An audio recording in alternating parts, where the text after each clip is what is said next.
Darmanin, il le fait, mais et Emmanuel Macron, parce que on peut dire Darmanin, mais c'est Emmanuel Macron qui fait ce choix-là. Il fait le choix de, une nouvelle fois, c'est pas la première fois, il y avait eu l'intégration des dispositions de l'état d'urgence au droit commun, il fait une nouvelle fois le choix de réduire les libertés et les droits fondamentaux des Français. Et là où c'est une nouveauté historique, c'est qu'il décide de museler la presse, de limiter la liberté de la presse et donc limiter la liberté d'expression. C'est un épisode qui, de surcroît, intervient juste après la tragédie de Samuel Paty. Samuel Paty est assassiné, décapité, est défendu en France le droit au blasphème, qui est une des composantes de la liberté d'expression, et la République s'est incarnée dans ce combat-là. Et juste après, les mêmes qui disent il faut défendre la liberté d'expression, que font-ils? Ils la réduisent dans des proportions jamais vues sous la Ve République. Je le dis ici, la vraie frontière entre républicains et ceux qui se détachent du projet républicain, c'est la loi qui est aujourd'hui défendue par Emmanuel Macron et Gérald Darmanin sur la question de la sécurité globale. C'est sur ce texte que l'on mesure la sincérité des engagements républicains des uns et des autres. Parce que ce texte-là, pour la première fois, comme on ne l'a jamais vu, va nous empêcher d'être informés, nous empêcher d'être éclairés comme citoyens, et en conséquence de quoi maintenir dans l'ombre et dans l'obscurité des faits qui doivent nous être révélés d'autant plus que nous déléguons comme citoyens à la police le monopole de la force pour garantir l'ordre public. Mais je ne suis pas sûr qu'il ait compris la République, surtout. Il faut dire les choses, parce que la République, avec lui, c'est un mot qui chante, puisqu'il ne parle. Parce que si je ne peux pas faire l'expérience de la République, si je n'ai plus la liberté de circuler, si je n'ai plus la liberté de m'exprimer, si je n'ai plus la liberté d'être informé, que me restera-t-il? C'est quoi cette République appauvrie dont on parle? Aujourd'hui, ce qu'on nous propose, c'est une République appauvrie. Et la République appauvrie, ça n'est plus la République. La première chose qu'il faut dire, c'est qu'avec la loi sécurité globale, vous ne pourrez plus, je vais le dire là, vous ne pourriez plus être informé comme ça. Ça, c'est ce qu'il faut dire. Ces images-là, ce travail que vous faites, il serait impossible. Comme citoyen, vous ne pourriez plus avoir ces images sur vos ordinateurs, sur vos portables, vous ne pourriez plus connaître ces réalités-là. Et je pense que, hélas d'ailleurs, alors que la loi n'est même pas promulguée, qu'elle a été adoptée en première lecture, il y a une forme de libération fort heureusement, pas une majorité de policiers, mais une partie des policiers qui conduisent à des faits qui, semble-t-il, alors en tout cas ce qu'on voit et ce qu'on entend, sont... On est d'accord, on parle là... de la vidéo de Loopsider, ouais. Des faits ouvertement violents, gratuits et racistes. C'est un combo, là. Et ce qui est dramatique, c'est que ces faits persistent, qu'on a le sentiment qu'ils sont nombreux, et plus que les sentiments, encore, je rappelle, la défenseur des droits, hein, elle a été nommée par Emmanuel Macron, vient de se livrer à un réquisitoire sur l'affaire Théo, là encore, contre la manière dont certains policiers exercent leur métier, c'est-à-dire au mépris des droits fondamentaux. Vous ne pouvez pas, pardon de le dire, vous êtes policier, c'est un métier très difficile, mais vous êtes gardien de la paix. Gardien de la paix. Et vous devez protéger tout le monde. De qui? De ceux qui sont les délinquants. De ceux qui sont les délinquants sans pour autant humilier celui que vous allez interpeller. Pourquoi? Parce que vous êtes la République et que vous devez systématiquement faire usage proportionné de la force. C'est un métier compliqué, mais c'est d'une noblesse incroyable quand ce métier est bien fait. Et beaucoup de policiers doivent, mais je veux dire, avoir les larmes aux yeux devant la vidéo de Loopsider, j'imagine, en se disant, mais qui sont ces types qui aujourd'hui se comportent comment? Si vous faites ça avec un uniforme, des armes, et en plus, je veux dire, le fait que vous avez le blanc-seing de la République, quelque part. Si vous faites ça, mais vous tuez le métier de policier. Je le dis à Emmanuel Macron, que comme parent aujourd'hui, j'ai peur d'aller à une manifestation avec mes enfants, voire même j'ai peur pour moi. je ne parle pas pour moi, mais comme d'autres me le disent. Bon, moi qui s'interroge quand même sur le type de pays dans lequel qu'il est en train de fabriquer, parce que je l'ai tweeté récemment, mais je dis vers quel régime glisse-t-on, mais vers quel régime bascule-t-on ? Et il y a quelque chose aujourd'hui de très nauséabond dans cette atmosphère-là. Je ne suis pas naïf sur le fait qu'il y a des groupes qui veulent déstabiliser la République, mais il ne faudrait pas que dans la réponse qui est celle des pouvoirs publics, qui sont garants des droits fondamentaux des citoyens dans la Constitution, que la réponse politique soit une réponse qui affaiblisse elle-même la République. Il y a un sujet, déjà, du côté de la confiance de la population dans sa police. La deuxième chose, c'est qu'il y a un problème de confiance des policiers vis-à-vis des gens. Il y a une étude qui a été, qui date, je crois, d'avant 2010, qui montrait que la France était un des pays européens, c'est dans le pays européen, où la confiance des policiers dans la population non policière était la plus faible. Donc il y a une forme de défiance réciproque. Et quand on est à cette défiance réciproque, ça a comme conséquence d'abord des bavures, des violences dans les deux sens, des défis, et qui nuisent à l'ordre public et à la paix civile. En conséquence de quoi ? Je pense oui, qu'il faut poser les termes d'une mise à plat des conditions dans lesquelles le métier de policier s'exerce, les conditions de travail, les équipements, le déroulement de la carrière. Je veux dire, aujourd'hui, il y a une sorte de main mise d'un certain nombre de réseaux sur la carrière des policiers, tout le monde le sait. Or, ce sont syndicaux ou d'autres réseaux, mais ça marche vraiment, là, pour le coup, à l'arbitraire. Et vous êtes policier, vous auriez beau avoir été un bon policier, c'est pas pour autant que vous serez promu aussi vite que celui qui n'a pas forcément été exemplaire, mais qui a les bons copains aux bons endroits. Ça peut plus marcher comme ça non plus. Donc il faut poser ce terme-là, et puis il faut repenser la doctrine de maintien de l'ordre.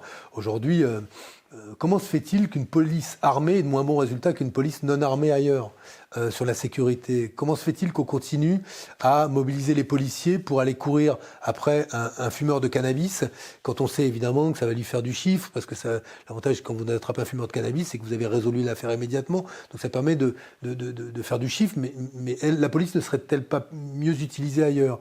Pourquoi est-ce qu'on a abandonné la police de proximité, qui était la police du quotidien, qui est celle exercée, qui est une police pacifique l'essentiel du temps, où vous connaissez les policiers, et mieux les policiers, avec leurs yeux, connaissent le terrain. Tout ça, on le voit, c'est devant nous. Et je crois effectivement que c'est indispensable, c'est même prioritaire, que de s'atteler à cette tâche-là. Quand vous êtes ministre de l'Éducation, vous êtes gardien des mots dans la République, et du sens des mots. Quand 30 parlementaires vous proposent une tribune que vous avez visée, parce que je connais parfaitement, j'ai été ministre, que 30 parlementaires, la tribune, ils l'ont fait visée par le cabinet du ministre, qui dit méthode de fasciste. Là encore, vous êtes ministre de l'Éducation. Vous savez ce que c'est le fascisme ? Vous savez que Libération n'est pas un journal fasciste. Vous savez que Mediapart, qui a révélé une multitude d'affaires qui n'auraient jamais été révélées, n'a pas des méthodes de fascistes. Vous le savez. Pourtant, vous laissez poser ces mots-là en face. Vous êtes gardien des mots et du sens des mots, et vous flouez ces principes-là. Eh bien, écoutez, c'est symptomatique d'un gouvernement de gens qui sont, je pense, vaniteux, déjà, pour commencer, et qui, comme on appelle à la censure à l'université désormais, se comportent avec les libertés les plus fondamentales, avec une négligence qui, moi, étape après étape, ne cesse de me sidérer. Alors, je le redis, c'était simple de dire Avenir lycéen, oui, ils ont fauté avec l'argent. En plus, tout le monde aurait dit bravo, Jean-Michel Blanquer, oui, vous avez fait le contrôle, vous vérifiez et vous corrigez le tir. Personne n'a reproché qu'Avenir lycéen dise du bien de Blanquer. On a juste reproché qu'il y ait 60 000 euros ou je ne sais plus quoi qui soient distribués en chambre d'hôtel et en coupe de champagne. Bon, voilà, c'est mal les habitués en plus. Les Républicains parlent des dérives idéologiques, et sans se rendre compte, je ne sais pas si s'en rendent compte, qu'ils disent, en parlant d'islamo-gauchisme et de la censure macartiste qu'ils proposent, que c'est exactement, parfois en pire, le programme de Marine Le Pen. Donc, bon, eux, c'est vraiment les mammifères migrateurs, là, les gnous. Ils ont fait le grand voyage vers l'extrême droite, ils ne s'en rendent même pas compte. C'est ça qui est fascinant aujourd'hui, prenez vos mots, vous les mettriez dans la bouche de Jean-Marie Le Pen il y a 20 ans, c'était les mêmes. Et vous n'avez pas de problème. Alors c'était qu'il avait raison, Jean-Marie Le Pen ? Il faut que Julien Aubert dise, Jean-Marie Le Pen, il y a 20 ans, il avait raison. Il faut que Damien Abad dise, Jean-Marie Le Pen, il y a 20 ans, il avait raison. Vous êtes d'extrême droite ? Non. Pourtant, vous avez leurs mots. Alors vous êtes quoi ? Vous n'êtes pas assez courageux pour dire que vous êtes d'accord avec eux ? Pourtant, vous écrivez les mêmes choses qu'eux.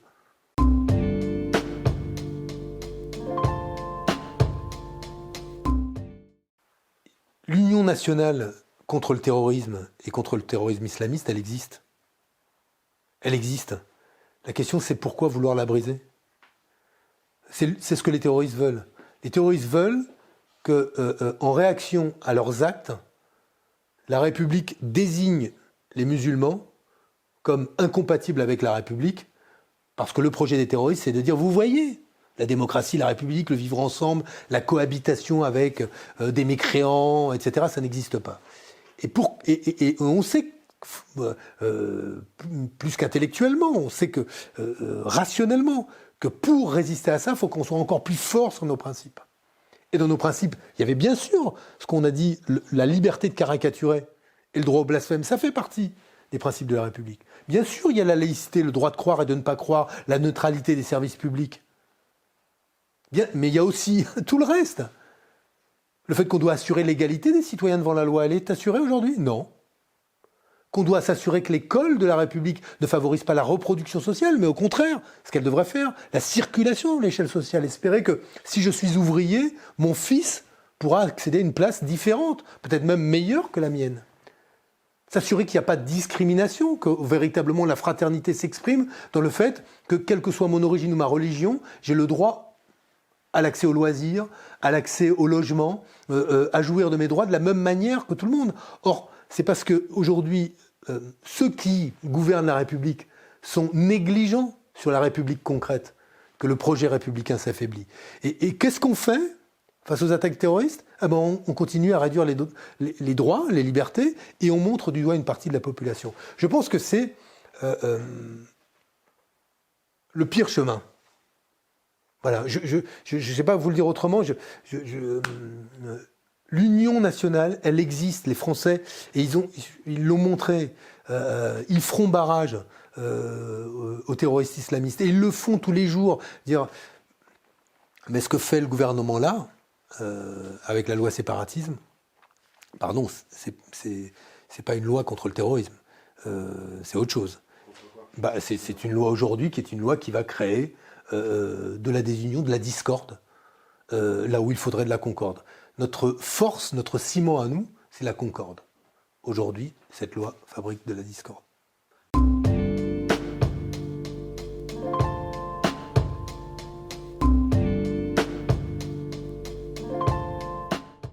C'est une bonne question, c'est la première fois qu'on me la pose.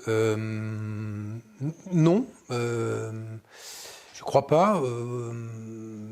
L'intérêt, c'est de prendre un peu de recul par rapport à la question, pourquoi un revenu universel, qu'est-ce que c'est qu'un revenu universel, de revenir sur les raisons qui ont fait que cette idée n'a pas forcément été acceptée, comprise pendant l'élection présidentielle, distinguer, on va dire, les critiques assez habituelles, politiques, des obstacles peut-être plus difficiles à déplacer, que sont par exemple le rapport au travail des Français, et de se poser pour essayer d'imaginer le revenu universel comme la pierre angulaire d'un grand récit émancipateur et qui aborde la question de la révolution numérique ou de la transition écologique avec aussi une forte ambition sociale. Et c'est ce que j'ai essayé de faire et pour être très honnête, aujourd'hui, je préfère le faire avec ce pas de côté que j'ai fait avec la politique qu'en étant dans le cœur de l'actualité, parce qu'au bout du compte, je crois que j'aurais du mal à y consacrer le temps nécessaire pour argumenter sur le revenu universel. Bon, alors, je vais faire deux réponses un peu différentes. D'abord, il faut faire attention aux faux amis. sur le revenu universel. Parce que derrière le revenu universel, on y met plein de choses. On peut y mettre un tout petit système qui finalement remplacerait les minima sociaux tels qu'ils existent. On peut y mettre le principe d'un revenu qui soit universel. Tout le monde le percevrait, que vous soyez retraité, salarié ou que vous n'ayez rien, étudiant, vous auriez au moins 750 € versés en plus de ce que vous gagnez par ailleurs. Et ce serait inconditionnel, pas de contrepartie exigée, et individuel, c'est que votre situation conjugale ou familiale ne change rien. Ça, c'est le projet que moi je défends. Et maintenant, il y a d'autres formes qu'on appelle revenu de base, revenu universel, parfois, qui visent simplement à améliorer les systèmes qui existent déjà et qui bénéficient aux plus pauvres. Et c'est le sens de la proposition qui est à l'Assemblée nationale, qui n'a pas grand-chose à voir avec ce que je défends. Et c'est un peu comme, tout le monde est pour la sécurité sociale aujourd'hui en France, mais selon qu'on est de droite ou de gauche, ça n'a pas du tout le même contenu, la sécurité sociale. Bon, c'est un peu pareil avec le revenu universel, donc il faut se méfier des faux amis. Il me semble en tout cas, aujourd'hui qu'en France, la crise du Covid, le fait qu'on se rende compte que le travail, c'est pas que l'emploi, parce que si je vous demandais avez-vous un travail oui ou non, vous allez me répondre en fait avez-vous un emploi oui ou non. Et si vous me dites oui j'ai un travail ou non je n'ai pas de travail, c'est pas parce que vous me répondez non je n'ai pas de travail entre parenthèses un emploi que vous ne travaillez pas. Vous travaillez comme à la maison, vous travaillez quand vous éduquez vos mômes, vous travaillez quand vous êtes bénévole associatif, vous travaillez comme consommateur de plus en plus quand dans les faits vous faites une partie du boulot qui était faite auparavant par une personne à la caisse, une personne à un guichet, celui qui montait les meubles et que vous montez désormais à la maison. Bref, et donc moi mon idée c'était d'adresser ces questions et de le faire en essayant de préciser le projet politique qui est le mien, qui n'est pas, je le précise, de reprendre le RMI qu'on a connu sous Rocard, qui est devenu le RSA, et de l'améliorer. Bien sûr, le revenu universel éradiquera la pauvreté, ou en tout cas vise aussi à cela, mais il vise à plus que cela. Bah oui, mais comme un riche se voit remboursé de sa grippe par la sécurité sociale. Aujourd'hui, la grippe de Bernard Arnault, elle est remboursée au même tarif que la vôtre. Et pourquoi ? Parce qu'il y a un certain nombre de droits universels. Et ces droits universels, ils sont aussi fondateurs de la République. Si on veut qu'il y ait consentement à l'impôt, la justice, elle s'exprime par l'impôt. Vous gagnez le plus, vous paierez le plus. Eh bien, si on veut qu'il y ait consentement à l'impôt, il faut que les droits soient aussi universels. C'est pour ça que le revenu est universel. Et évidemment, si on reprend le principe des personnes riches, tout le monde aura ce qu'il gagne plus le revenu universel tous les mois, mais évidemment par l'impôt, que ce soit l'impôt sur le patrimoine, qui aujourd'hui est très peu redistributif, ou l'impôt sur le revenu, évidemment on assurera la justice fiscale. En fait, pour certains, ils ne la veulent pas parce qu'ils ont le sentiment que l'argent qu'ils recevraient et qui n'est pas lié à leur emploi est un argent indu.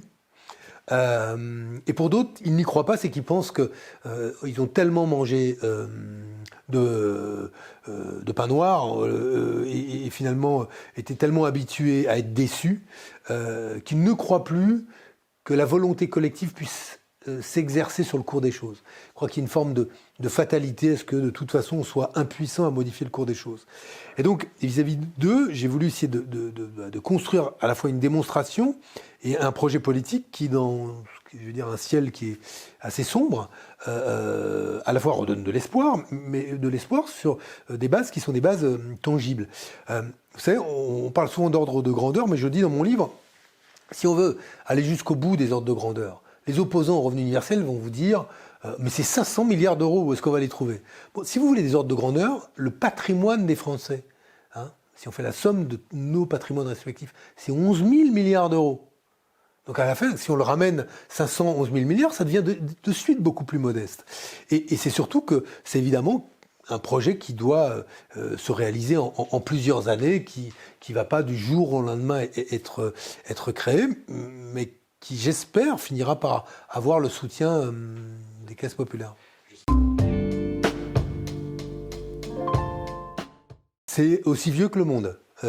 Aussi vieux que le monde. Et vous faites un test autour de vous, je propose à ceux qui vont nous regarder, c'est que posez la question autour de vous, si vous recevez 750 € par mois, lequel d'entre vous arrête de travailler ? La plupart des gens, quand ils vont répondre pour eux-mêmes, ils disent « pas moi ». moi, je ne vais pas arrêter de travailler, je vois bien ce que je ferais de ces 750 €, je vois bien d'ailleurs ce que je pourrais peut-être changer de travail, me former différemment, peut-être créer une boîte, bon bref. Par contre, ils pensent que les autres vont arrêter de travailler parce qu'ils sont tous enclins à la paresse. C'est-à-dire il y a deux choses, c'est que personne, spontanément, pour soi-même, ne dit qu'il veut arrêter de travailler. Ce qui est intéressant, ça veut dire qu'il n'y a donc pas de pente à la paresse. Par contre, dans des moments de crise comme celui-là, la confiance en l'autre, elle est très faible. Et on pense tous que le voisin, lui, par contre, va arrêter de travailler parce que lui, c'est un fainéant, c'est un paresseux, etc., etc.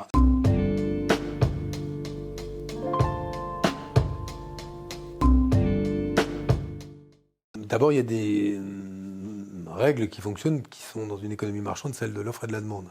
À partir du moment où vous avez la possibilité d'acheter peut-être un peu plus cher un produit dont vous savez, vous êtes informé qu'il est plus durable, réparable, un bien électroménager, un vêtement qui est peut-être un peu plus cher, mais dont vous savez que vous le garderez peut-être un peu plus, aussi qu'il ne va pas se détruire après 3 machines, je fais vite, mais comme c'est le cas parfois. Un aliment dont vous savez qu'il a des propriétés nutritives qui sont bonnes pour vos enfants. Si vous avez la possibilité de ce choix, beaucoup de parents vont faire ce choix-là. Or aujourd'hui, le problème de l'économie low cost, sur quoi se prospère-t-elle ? Le fait qu'il y a des petits salaires. Et qu'on dit petit salaire, mais société de l'abondance. On veut permettre l'abondance ou l'illusion de l'abondance pour tous. C'est le mirage de la société consumériste. Donc tout le monde achète ou croit acheter ce que sont les biens, les signes extérieurs de réussite pour un consommateur. La pâte à tartiner qui va bien, le frigo qui va bien, l'écran qui va bien, etc., etc. Et ce que moi je crois, c'est qu'il faut casser cette logique-là pour qu'on aide aussi à ce que l'économie fabrique le juste prix. Quand j'avais été ministre de la Consommation, on avait découvert le scandale de la viande de cheval, et on aurait dû le découvrir plus tôt, à travers quoi ?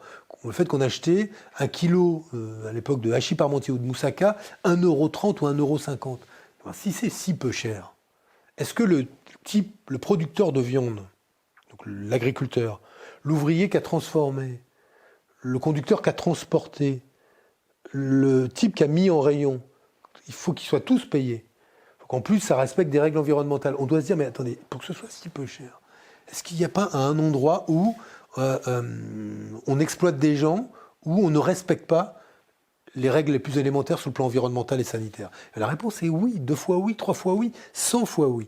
En fait, le juste prix, c'est qu'à un moment, ce que j'achète permet à celui qui l'a produit de vivre de son travail. Et non seulement il vit de son travail, mais en plus il l'aura fait sans que l'impact écologique soit tel qu'un jour ça me coûte à moi qui ai consommé encore plus cher que finalement le prix que je vais acheter un produit, cette fois-ci, fait dans des règles sociales et environnementales acceptables. Donc moi je pense que le revenu universel, parce qu'il injecte 500 milliards d'euros dans l'économie, sous forme de pouvoir d'achat, est un puissant instrument de désagrégation de l'économie low cost.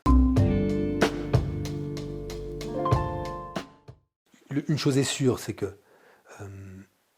dans l'élection présidentielle, il y aura les candidates et les candidats venus de la gauche qui veulent être candidates ou candidats et ceux qui veulent être président de la République. Si vous voulez être président de la République, il n'y a pas 36 solutions. Il faut unir toute la famille dès le premier tour. Donc on jugera ceux qui veulent être président de la République, et moi, il n'y a que ceux-là qui m'intéressent. À cela, à la proposition qu'ils feront d'une synthèse politique, culturelle et idéologique. La gauche et les écologistes, ce sont différents courants, traditions, histoires, certaines plus récentes que d'autres, mais on les connaît quand même. C'est la première, la deuxième gauche, c'est la tradition communiste, la tradition socialiste, le courant écologiste, et avec ses nuances, ce qu'il a apporté. Bon, bref. Donc on a ces familles-là. C'est une synthèse qu'il faut construire. Elle n'est pas compliquée. On est quasi satisfait de la démocratie aujourd'hui ? Non. Quelle réponse ? On est satisfait de la redistribution ? Non. Quelle réponse ? Satisfait des inégalités ? Non. Quelle réponse ? On est satisfait de l'école ? Non. Quelle réponse ? On est satisfait de notre modèle de développement et de ses impacts ? Non. Quelle réponse ? Et donc, on peut construire là-dessus. On a en plus... Donc voilà, moi, ce qui m'intéresse, c'est ça.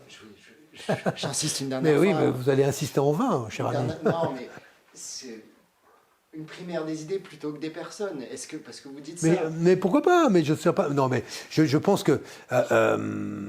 on est... Comment dire ? On est moins attendu sur, on va dire, l'ingénierie du projet, comment on va faire le truc malin, que sur le fait de se mettre d'accord assez vite sur les 4-5 questions auxquelles on doit répondre et qui est capable d'incarner cette synthèse. Si on va pas, il n'y en a pas des milliards quand même. Ils vont pas être 12 sur la ligne de départ. Ils vont être 4, 5, 6 peut-être. Bon, à certains, il faudra être capable de prendre son téléphone, dire, écoute, franchement, je t'aime bien sur le fond, etc. Mais ça le fait pas.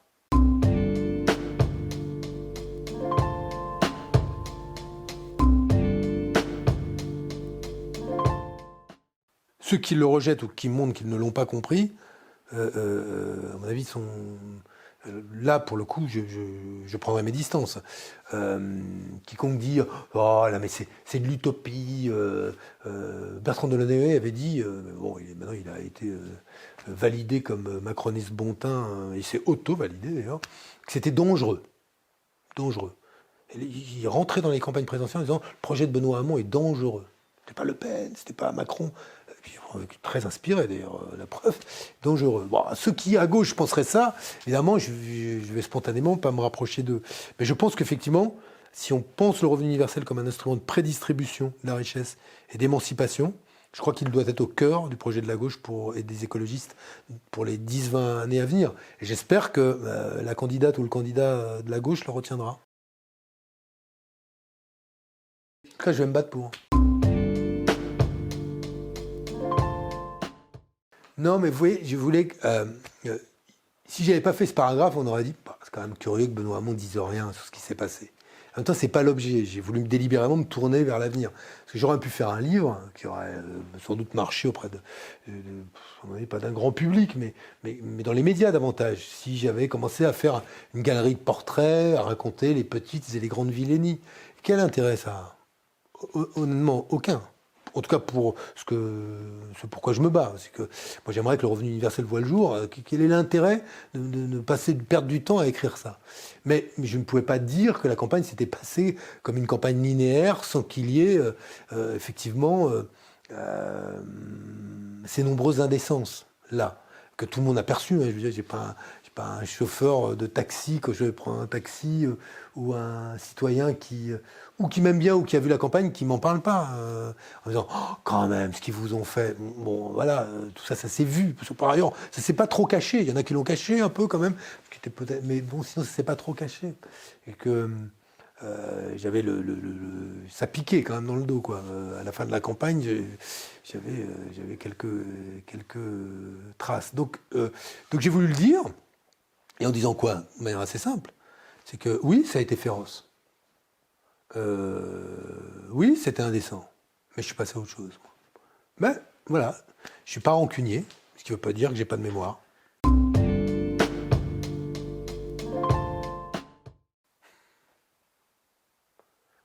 Je pense que c'est tranché, ça. C'est déjà tranché. C'est que... C'est pour ça, moi, le but, c'est pas de revenir... je pense que la question de leur contribution, réussie ou pas, à l'intérêt général, c'est derrière eux. Ils ont eu le moment de le faire, président, Premier ministre. Ils ont fait. Là, vous voyez, je vais faire abstraction de mon propre jugement et de mon propre inventaire. Mais qu'en tout cas, pour ce qui est de cette contribution-là, il faut l'accepter, c'est normal d'ailleurs que ça tourne, c'est derrière eux.